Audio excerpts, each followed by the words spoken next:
simplement.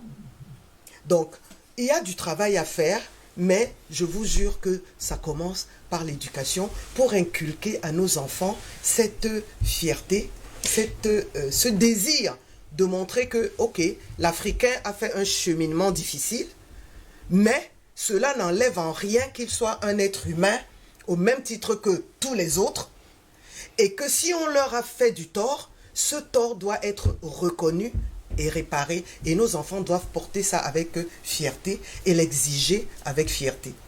Merci beaucoup, honorable Marlise Doualabel. Paul est là lorsqu'on fait le récapitulatif de toutes les personnes qui ont été dédommagées, alors pour toutes les races qui ont été dédommagées, je vous dirais que ce n'est pas la race noire. Ces personnes ont toujours le visage pâle.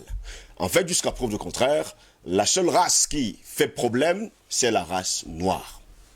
Oui, alors, à la suite de ma première prise de parole, je rappelle quand même en répondant à votre question. Monsieur Ella, excusez-moi. Oui, je voudrais juste m'excuser parce que j'ai omis de citer aussi le Grand Nord. Parmi les grands tisserands. Les grands tisserands qui existent dans le pays. C'est important. C'est important, merci. Merci beaucoup. D'accord. Alors, à la suite de l'entame de mon propos, et en répondant justement à votre question, je vais rappeler quand même, toujours pour le dénoncer en termes de limites et en termes de vœux pieux, c'est que, parce qu'il faut toujours rétablir les faits historiques, c'est qu'il y a, on va dire quand même, et c'est du menu fretin, il y a quand même le 10 mai de chaque année en France, la commémoration de l'esclavage, la traite négrière et l'abolition, qui a été mise en place depuis 2006 par Jacques Chirac. Il y a également, par contre, ça a failli m'échapper, puisqu'on doit rester dans la rectitude historique oui. et l'honnêteté intellectuelle. Il y a en juin 2020, l'Union européenne, qui à la suite de l'assassinat qui a fait le tour du monde et de George Floyd aux États-Unis en mai de la même année, l'Union européenne a reconnu l'esclavage comme un crime contre l'humanité. Ça, c'est acté, c'est des faits qui peuvent être vérifiés. Alors, mais je reviens toujours sur ce que j'ai dit. C'est une chose de reconnaître et de dire, vraiment, on est désolé. Mais en réalité, au-delà de l'acte moral, il y a des conséquences matérielles, il y a des conséquences humaines. Moi, je vous poserai la question à Paul Ella sans vous couper, puisque l'Union européenne l'a reconnu, qu'ont fait les États africains, qu'ont fait les gouvernements africains. J'adore votre question. J'adore votre question, parce que vous êtes dans le sens de moi. C'est pour ça que je pense que vous êtes un génie illuminé qui s'ignore.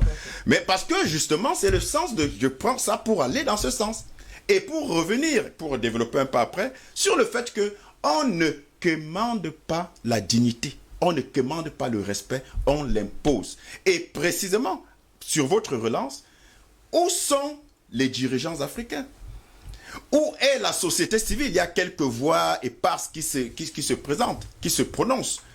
Où sont-ils? Où sont nos intellectuels, j'aime bien le rappeler, qui écument nos plateaux avec des gros titres ronflants et qui font du psittacisme livresque de ce qu'on leur a appris et de ce qu'ils ont entendu, mais qui en réalité ne pensent pas par eux-mêmes, mais pensent par procuration et sont dans le fast-food en permanence du prêt-à-penser.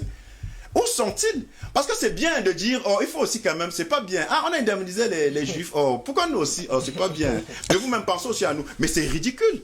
À un moment donné, vous ne pouvez pas prêcher une chose par la bouche et prêcher le contraire par les actes. Et c'est malheureusement le propre des Africains dans un certain nombre de domaines. C'est juste impensable et c'est juste inadmissible.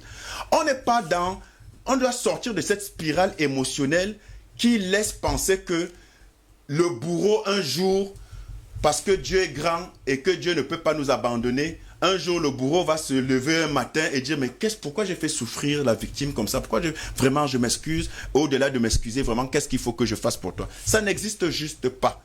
Ça n'existe pas.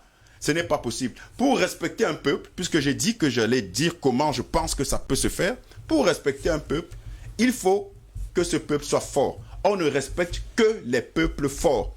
On ne respecte pas ceux qui passent le temps à pleurnicher et à demander pourquoi on ne pense pas également à eux. C'est à nous d'arracher notre liberté, c'est à nous d'arracher notre dignité, c'est à nous d'imposer notre valeur. Et pour justement parler de dignité et d'imposer le respect, vous avez la fierté et vous avez l'unité. La fierté africaine, je vous demande, je suis curieux et impatient de savoir, elle se trouve où? Elle se cache où, la fierté africaine? C'est vous qui avez pris l'exemple tout à l'heure, si un locoderman là, certains, vous allez voir l'attitude. Mais regardez, moi je vous parle de choses que j'ai vues et que tout le monde ici a vues. Regardez dans nos administrations, ça commence au plus haut sommet. Quand vous demandez une audience à une haute personnalité de ce pays, vous attendez pendant 2, 4, 5 heures. On dit non, il est très occupé ou elle est très occupée, cette personnalité-là. Et dès qu'un occidental arrive là, et parfois même un asiatique, un chinois, en tout cas pourvu qu'il n'ait pas la peau très sombre, la seconde d'après, il est à peine arrivé, il demande comment ça se passe pour être reçu, et on lui demande de la secrétaire le fait entrer.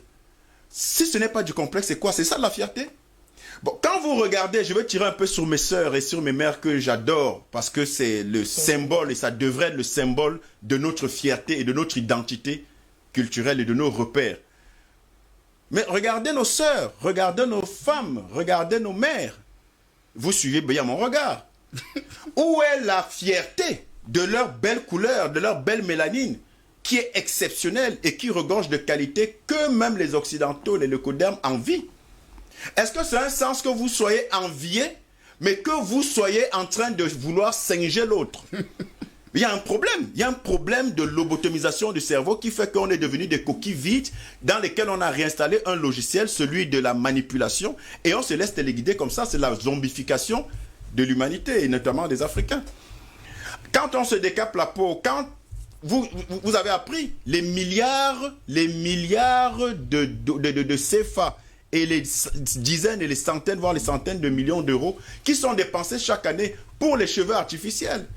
De cubaines, de brésiliennes, vivantes ou mortes, parce que ça fait joli. Je vous donne le chiffre, hein, c'est 3 750 milliards de francs CFA. Merci pour la précision. Où est la fierté? Parce que ça fait joli de faire la tête comme ça, parce que non, les cheveux crépus, et puis tout ce qu'on voit dans les séries télé, tout ce qu'on voit à longueur de journée dans les films, tout ce qu'on gobe et qu'on fait gober à nos enfants dès le bas âge par la pollution de la propagande mensongère culturelle qu'on regarde chaque jour à la télé, c'est ça qui nous façonne et c'est ça qui est notre nouvel évangile, c'est ça qui est notre nouveau repère. Regardez l'esclavage du copier-coller par rapport à l'Occident. Où est la fierté africaine? Vous pouvez respecter votre voisin. Si votre voisin passe le temps à venir, 1, commander, 2, essayer d'imiter votre démarche, 3, vous jurez comment vous êtes le plus beau, vous faites comment pour le respecter? Et après, de façon paradoxale, vous dites, pourquoi mon voisin ne me respecte pas? Je crois qu'il y a un problème. On se dénigre soi-même, sa propre culture. Une petite histoire, 2 secondes. Je rencontre un jeune Camerounais qui vit à l'étranger et qui est venu faire des affaires, encore fort heureusement, tout à son honneur. Et je le taquine en disant, oh vraiment, les Camerounais sont toujours... Et je ne suis pas Camerounais. Oh non, je ne suis pas Camerounais. Je dis, comment ça? Oh, je suis français, moi, je suis français. Non, j'ai renié la nationalité camerounaise. Et c'est une fierté. C'est une fierté. Mais vous voulez que vous parlez de réparation. Vous vous soumettez, vous vous couchez. Vous dénigrez et vous demandez qu'on vous respecte. Combien de Camerounais sont, même aux plus hautes fonctions, sont fiers de leur réalité contextuelle africaine et environnementale? Combien consomment Camerounais? Allez dans les salons de tous ceux qui font les beaux discours. Combien ont des meubles faits chez nous alors qu'on a du bon bois, on a des bons menuisiers? J'ai parlé de la fierté. Je termine cet aspect puisque je parle de pourquoi en fait de la situation et des préalables. Pourquoi la situation est ce qu'elle est. Et je parle des préalables, je parlais de la fierté. On le respecte un peu plus fort. Et je convoque au moins 2 éléments indispensables pour être un peu fort et respecter les autres avant de parler de réparation. Donc, c'est la fierté. Je viens d'exposer quelques éléments. Et l'unité. Le peuple africain est uni. Je crois que c'est un sujet, si on fait un sujet de baccalauréat, tout le monde aura 20 sur 20 parce que c'est un seul mot, c'est non. C'est 3 lettres. Les Noirs américains considèrent qu'ils sont les Noirs d'un autre niveau. Oh, vraiment. Et ils ont même souvent du mal à s'assimiler. Je ne parle pas de tous, évidemment, je parle d'une bonne frange. Les entiers aussi. J'y arrive. Les Nord-Américains, c'est les Noirs les plus proches du blanc, des seigneurs. Qui ont eu le certificat d'évoluer. Voilà, d'évoluer, les plus évolués. Et donc, ils s'assument comme tels. Oh, I'm American. No, I'm American. Oh, you come from Africa. Oh, I'm sorry. How is it there? Oh, vraiment, vous sortez vraiment les pauvres. Parce que eux, ils ont atteint le Saint Graal. Juste après eux, vous avez les Antillais. Vous avez lu Peau noire et masque blanc de Frantz Fanon. Oui, justement. Il explique à suffisance. Et en tant que médecin psychiatre, mais c'est juste extraordinaire. La façon dont il explique le complexe du colonisé. Les Antillais, pour un bon nombre, on ne parle pas des exceptions ici. Ils sont nombreux, ils commencent à comprendre. Ils ne veulent même pas s'identifier aux Noirs. Lui-même, il raconte dans ce livre qu'il a fait face à des Antillais, ses frères Antillais, quand on évoquait seulement l'Afrique. Ils étaient les plus gênés du monde. Ils ne voulaient même pas qu'il y ait le moindre très nombreux qui pensent comme ça. Oui. Après, vous avez maintenant, parce que c'est par catégorie, hein, vous voyez qu'on descend là, en termes d'estime, en termes de considération d'évoluer et les plus proches du Seigneur, des seigneurs blancs. Vous avez ensuite la diaspora. Non, mais quand vous êtes allé... Non, moi je ne vis pas ici. Je ne vis pas ici, c'est une... Quand ils arrivent, ils disent votre pays. Votre pays. Ah, mais chez vous. J'ai une amie qui était là dernièrement. Ça fait pas 6 mois qu'elle était partie. Elle me dit, mais chez vous ici, je trouve... J'ai dit, chez nous, tu es parti là hier.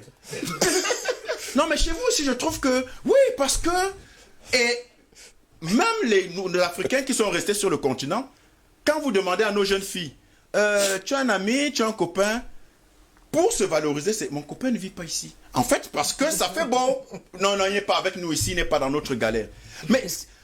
Et enfin, donc, vous avez ceux qui sont là et qui sont considérés comme le dernier palier des Noirs, des Africains, des Afro-descendants en termes d'évolution.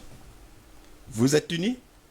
Et puis on dit, pourquoi on nous dédommage pas aussi? C'est pas gentil, hein? Les Blancs sont méchants. Nous sommes au cœur de notre problème. On doit d'abord résoudre les problèmes de fierté. On doit résoudre les problèmes d'unité. Et ça passe par l'appropriation de notre histoire. Ça passe par l'éducation. C'est un triste tableau, enfin, Paul est là. Quand on nous parle, vous avez des Noirs qui continuent, et j'ai terminé quand je dis ça, à croire, à assumer, à accepter, à revendiquer. Moi, je discute tous les jours avec des gens, jusqu'à récemment, un aîné même de loin, j'ai fait allusion à ça une fois ici, qui assument et qui disent ce qui est une insulte à nos intelligences, mais... Et que vous dites, c'est peut-être seulement les Occidentaux qui pensent comme ça parce qu'ils seraient racistes. Mais vous avez des Noirs qui vous disent que la colonisation, c'était une bonne chose parce qu'on ne serait pas aujourd'hui habillé en veste, on n'aurait pas la clim, on n'aurait pas le frein, on n'aurait pas la voiture. Mais le système de freinage, stupide comme ils sont, j'assume, stupides et incultes qu'ils sont, ils oublient que le système de freinage, c'est un Noir qui l'a inventé. Que le système des rails, de train, là, c'est un Noir qui l'a inventé. Que le système d'air conditionné... Vous allez trop loin. Dites-leur que les roues, rien que les roues, eh bien le caoutchouc, c'est ici. C'est ici. Et le système et que toute la Seconde Guerre mondiale, le caoutchouc sortait de Dizangue. Dites-leur comme ça. Et aussi. Que la maladie du sommeil vient précisément de l'exploitation du caoutchouc et de l'abusif par les colonisés. Et je termine donc ça en disant que quand on parle de civilisation et de barbarie, et là, je promets, j'ai vraiment terminé. C'est la 3e fois que je le dis, mais j'aurais vraiment terminé en 1 minute. Quand on parle de civilisation... Vous l'avez déjà dit, ne vous inquiétez pas, vous n'avez pas terminé. De civilisation et de barbarie, Steve. Et j'aime reprendre cette parole, parce que comme je disais, ce n'est pas une question de qui l'a dit, c'est la pertinence qui compte. Quand Michel Onfray dit que une civilisation, c'est une barbarie qui a prospéré, moi, je prends ça précisément pour l'Occident, parce que c'est leur civilisation qu'ils ont imposée, oui. Et qui fait qu'ils appellent les autres des barbares. Mais nous, on a toujours eu une civilisation, bon Dieu. Et une barbarie, en fait, c'est ce qui n'est pas propre à ta civilisation, c'est ce qui ne correspond pas à ta civilisation. Donc, en réalité, la civilisation occidentale est une barbarie jusqu'à ce jour par rapport à notre civilisation, et c'est à nous de nous réapproprier cette authenticité civilisationnelle et de nous réveiller. Et de nous réveiller. Là, vous m'avez rappelé justement un des sketchs de Jimmy Billon qui parlait d'une fille, une jeune fille d'Ouala qu'on appelait Indale, qui était partie en Europe et qu'à 23h, dès qu'on l'a appelée, elle parlait bien comme une blanche. Ne vous inquiétez surtout pas. C'est un triste tableau que vous nous avez peint. Que vous nous avez peint. Et justement, honorable Marlise Douala-Bel, vous